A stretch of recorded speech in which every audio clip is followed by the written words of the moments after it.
Hello everyone and welcome back to my videos. In this video I'm going to talk about how being too busy is destroying families and how you can have a slower type of life, more intentional, and build stronger relationships with your children. So let's talk about what's really going on. I am super protective over my schedule, and you will see that I am not a part of a whole lot of things, but the things that I choose to be a part of, I'm very intentional about. And what's happening right now is that it's craziness, and you have families who are shuffling kids to all types of activities throughout the week. There's swim, and there's dance, and there's voice lessons, and there's instrument lessons, and there's church, and then there's homeschool co-op, and then there's church activities midweek, and you name it, there's so much, and all of it is so good because kids are learning so much, right? And you can't say that these activities aren't good, especially growing up being an athlete, right? I grew up being a basketball player and track and field and cross country runner, and all of these things are great because you learn sportsmanship and leadership, and you learn how to have grit and have determination, right? Yes, you do learn all of that, but at the expense of what? And I'm going to talk about how to live a life in which you're living for eternal things, not for things on earth that are temporary. And what I'm seeing is that it is destroying families because you are seeing families that are never home anymore. They can't sit down and have dinner together, which is huge and is so valuable for families to sit down and have dinner together.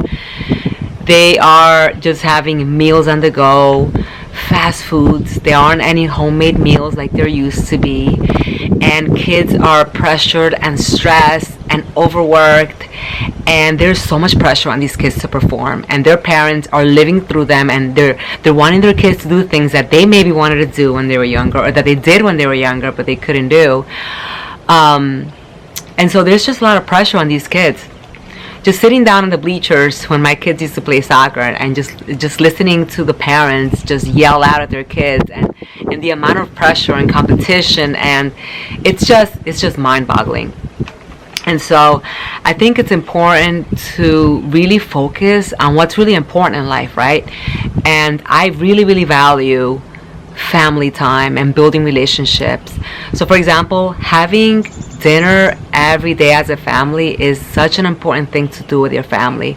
I'll give you an example of what we do here. So we'll sit down, I set the table really nicely, and we have prayer time, so we'll pray before our meal. Then we have my husband read. Usually we're studying like one book of the Bible throughout the year for a long time. And so we'll read a few verses. Right now we're in John, and we'll read a few verses at a time, and then we'll talk about that verse. What does it mean? What was going on during that time or during that story? Then we'll just talk about, hey, what's going on today? What are some things you liked? What are some struggles you had? What's coming up tomorrow? Things like that. And just having these conversations with our kids has had such a huge impact on them, has helped us with discipleship, with teaching them about faith, about core values, about character development, life skills, and so much more, right? And that's actually what you miss when you're always running to these sports, right? You're missing teaching your kids things that matter in life. Life skills, right? Life skills, character development. And for example, like having a clean home and learning basic skills, life skills, are much more important than being part of a sport. And also you have your kids for a very short period of time, and then they're gone, right? If you think about how long that person is going to be an adult, you have them for a very short period of time. And if during that short period of time you spent just like shuffling them here and there to activities, and you didn't work on that relationship and that bond and that discipleship, then what do you have later? Like, what do you have as a relationship with your kids? Are they going to want to come back for, the holidays, and for Mother's Day, and for Father's Day, and for special events? And are you going to have that friendship and that bond with your kids? Probably not if you didn't invest time in it. And so everything that we make a decision to invest our time in, and to put our energy in, and to put our money into, makes a difference in the future, and it makes a difference right now as well. And so it's really important to really evaluate, why do we do things? why is it that we're doing it? So for example, a lot of times, if you start evaluating why is it that I want my kids to do these things, sometimes there really even isn't an interest for kids to do it. It's just parents pushing on it, like, I really think you should learn that, or I really think you should do that. If I don't see an interest in a child playing a sport, doing an instrument, doing something, I'm not going to push it. I'm not going to have that child pursue it. So the way that I go about it is this. Being an athlete, I would love for my kids to play basketball, do track and field, do cross country, right? Because that's what I loved growing up. But I don't see any interest in that. So what do, right? I have fun with my kids, and I'll bring them to the basketball courts, and I'll take them hiking with me, and we'll play soccer. I'll bring them to the fields, and we'll play soccer. We'll bring 2 big nets, and we'll do a lot of those fun things together. We'll take them to the tracks, and we'll run, and we'll do fun things. And they can develop and get good at these things without being part of a sport.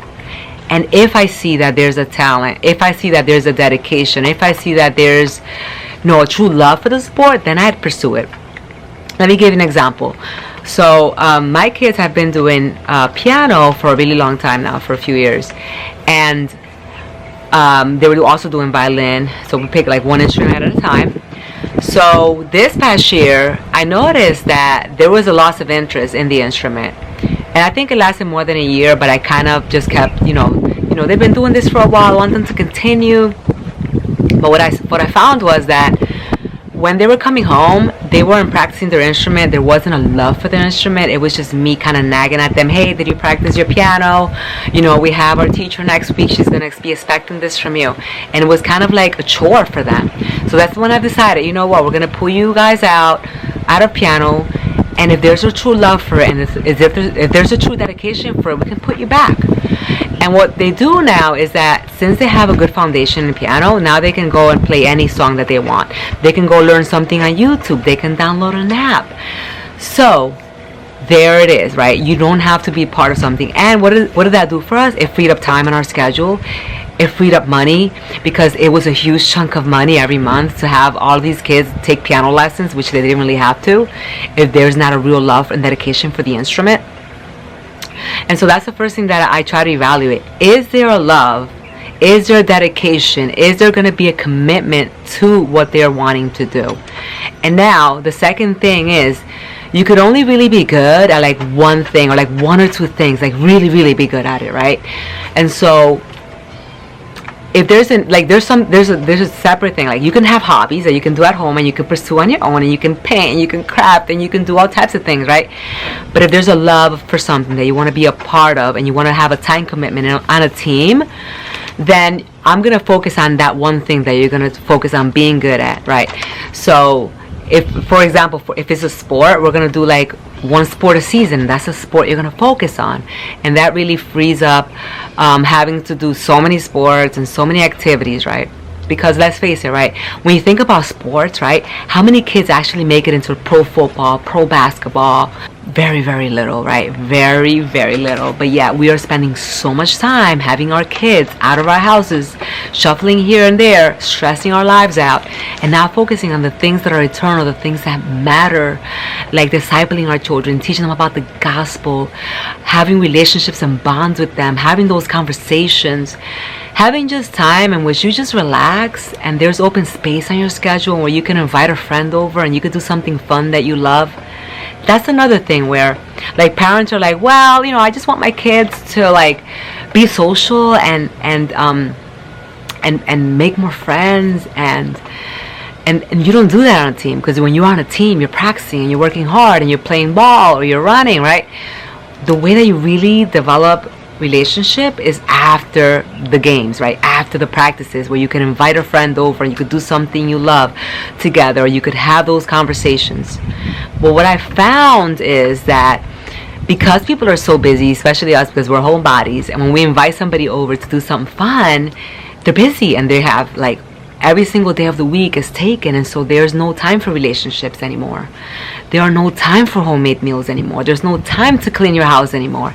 And I really think it's a tool of the devil to separate families, to destroy them, and to keep them distracted from what really matters in life.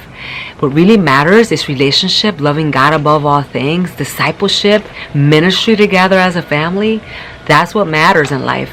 And that's, like, we're not raising kids to be pro athletes or to get into Harvard. We're raising kids to get into heaven, right? And that is the main goal that we have. And it's really important to keep perspective, because there's so many things that we can get distracted with, and they're all good things. I mean, homeschool co-ops are great, and sports are great, and all of these things that our kids can learn, they're great. But at the same time, what's happening is that we're living stressed out lives. We're rushing here and there, and there's pressure on these kids, and they're stressed, and they're growing up really just rushing here and there. And if you think about homemade meals, these kids are just rushing. Maybe they're grabbing a protein bar, maybe they're going to drive-thrus just to make it to their next class, and that's not really the way to live your life. I really take pride in making homemade meals, and I really put a lot of love into my meals and nourishing my family. But I do find that a lot of these families that are rushing here and there, they're not healthy, because they're not really eating wholesome meals. Because how can you, right?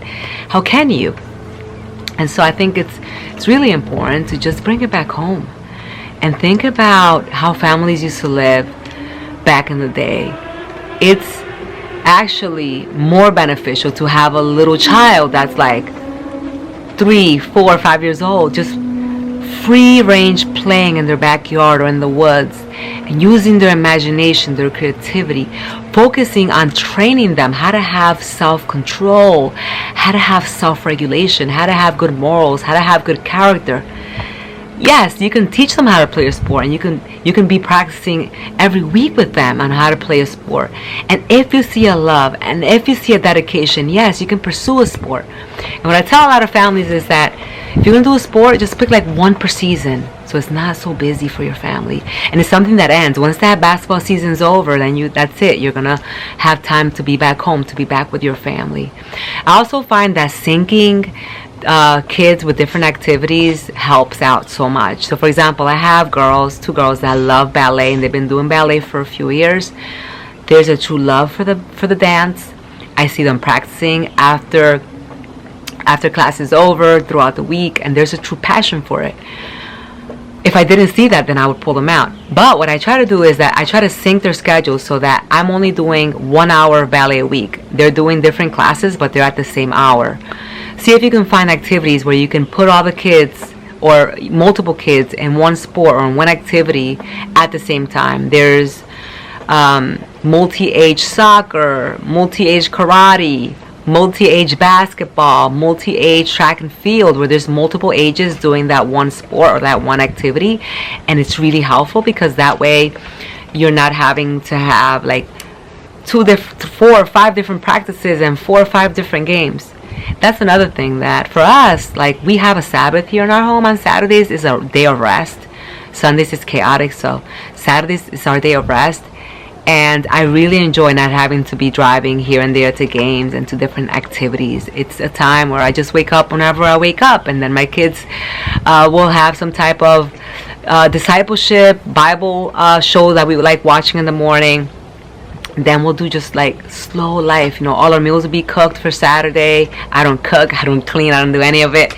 And we just relax, and we'll go out for a walk at the beach, or we'll go hiking, or sometimes the girls and we love to just paint, and we'll just pull out our paints, and we'll follow a tutorial that we love and enjoy, something that's relaxing. And these are the memories that you'll have with your kids, instead of the memories of rushing here and there and of ruined relationships. Because let's face it, when you're running here and there, your relationships are going to come to suffer, because let's go, you got to get ready, come on, and there's the pressure, and you got to be there, and you got to be here, and you should have done better, and you should be doing more practicing.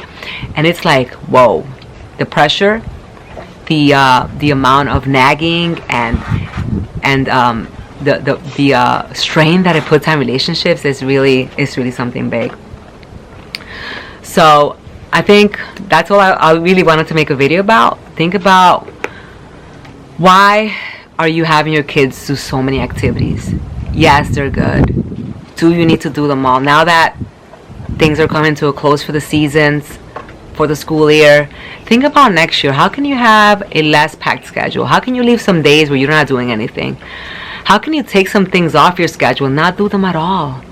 How can you make sure that every day you're having homemade meals with your family? Your kids are going to learn leadership. They're gonna be able to connect with friends. They're not gonna miss out.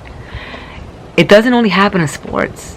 And remember, the main thing is that we are raising kids so that in the future they can have a good relationship with us, love the Father, and be spreaders of the gospel of Jesus Christ. And that is like our main goal. And if we get distracted with everything that's pulling at us, then we have to think about is it pride? Is it ego? Why are we wanting to push this? And why are we wanting to support our kids in this? That's another thing, because kids will ask you, I want to do 10 million things. Why are we saying yes to all of it? That's the things that we have to think about.